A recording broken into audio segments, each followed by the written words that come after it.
Saya harus Kasih tahu klarifikasi dulu beliau. Hah? Saya pengawal di sini, yang jaga rumah di sini. Beliau sudah menyampaikan kalau ada tamu harus sampaikan beliau. Ya, Nggak boleh masuk tanpa izin. Saya nggak ada urusan. Saya nggak ada urusan. Halo teman-teman semua, apa kabarnya nih? Balik lagi sama aku di channel Garasi Kisah.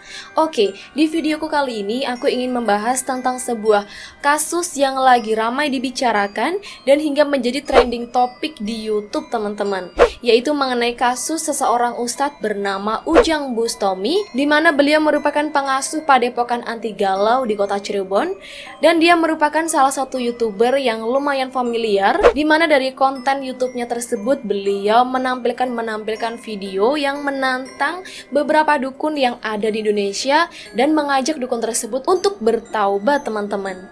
Nah, mungkin teman-teman juga pasti udah sering lihat dong ya mengenai video-video yang beredar di sosial media itu. Namun kali ini Ustadz Bustomi ini menantang seseorang spiritualis yang sudah kondang di Indonesia. Siapakah itu kalau bukan Ki Joko Bodo? Ya, nama Ki Joko Bodo sudah terdengar familiar sekali di Indonesia. Bagaimana tidak, Ki Joko Bodo ini memiliki sebuah ilmu kebatinan yang bernama gendam putih, di mana gendam putih ini berfungsi untuk menyembuhkan berbagai macam penyakit dan juga alat untuk berkomunikasi dengan makhluk-makhluk goib. Dan gak cuma itu aja teman-teman, Ki Joko Bodo juga turut melayani transfer ilmu secara goib yang meliputi berbagai ilmu seperti ilmu kekebalan, ilmu terawang, pegangan judi, aji polo lakang, aji jaran goyang, rogo sukmo, dan lain-lain. Dan Ki Joko Bodo ini juga melayani kayak pasang susuk, pelaris pengasihan, dan lain-lain sebagainya. Nah, namun ada sebuah fakta di balik Ki Joko Bodo, di mana Ki Joko Bodo dulunya menjadi seorang spiritualis, namun sekarang menjadi seseorang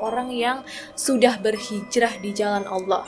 Dia mengaku bahwa dirinya sempat bertaubat di depan Ka'bah sambil menangis dan menyesali seluruh perbuatannya tersebut.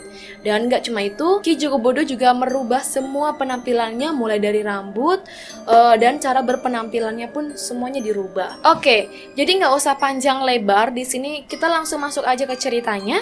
Namun sebelum lanjut ke ceritanya, buat teman-teman semua yang belum tekan tombol subscribe-nya, silahkan tekan dulu tombolnya ya teman-teman, dan juga loncengnya biar tidak ketinggalan dengan cerita terbaru dari Garasi Kisah.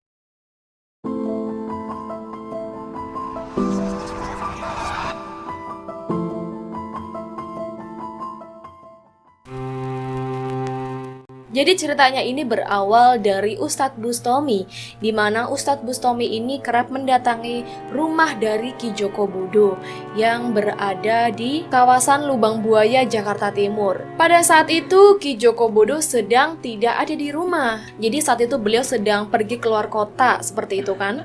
Nah, kalau sebagai kita sebagai tamu itu kan kalau misalkan tuan rumah nggak di rumah, masa kita mau langsung masuk? Kan nggak mungkin kan? Nah, namun berbeda halnya dengan Ustadz Ujang Bustomi ini teman-teman. Jadi saat Ustadz Ujang Bustomi mengetahui Ki Joko Bodo tidak di rumah, dia pun tetap ingin memasuki rumah Ki Joko Bodo itu teman-teman. Sampai-sampai Ustadz Ujang Bustomi ini lancang teman-teman. Lancang pertama masuk ke rumah, terus yang kedua dia nggak cuma masuk rumah aja.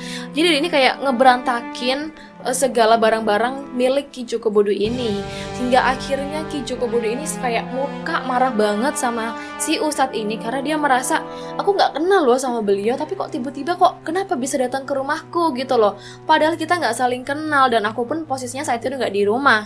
Begitulah kata Ki Joko Bodo. Ki Joko Bodo juga mengatakan bahwa sebagai seorang ustadz harusnya dia bisa lebih memahami etika dan norma-norma yang ada di sekitar. Ki Joko Bodo merasa dirinya tidak perlu melawan Ustadz Bustomi tersebut karena dia merasa bahwa Ustadz Bustomi ini bukan levelnya Ki Joko Bodo. Dan Ki Joko Bodo juga mengatakan bahwa Ustadz Bustomi ini hanya mencari sensasi belaka agar para pengikutnya semakin banyak di sosial media teman-teman. Jadi Ki Joko Bodo juga mengatakan ada kemungkinan dia ingin mengangkat namanya setinggi mungkin, lebih banyak followernya seperti itu menurut analisaku. Jadi Ki Joko Bodo ini tidak terlalu menanggapi terlalu serius, tapi ya memang sih ya kalau misalkan kita mau bertamu ke rumah orang, kalau gak ada tuan rumahnya kan pasti kita ya ngapain gitu kan, mau apa gitu loh. Nah seperti itulah ceritanya dari Ki Joko Bodo versus Ustadz Ujang Bustomi. Menurut teman-teman semua siapa nih yang benar? Apakah Ustadz Ujang Bustomi ataukah Ki Joko Bodo? Tuliskan pendapat teman-teman semua di kolom komentar ya. Dan terima kasih sudah menonton videonya sampai habis. Wassalamualaikum warahmatullahi wabarakatuh. Bye-bye.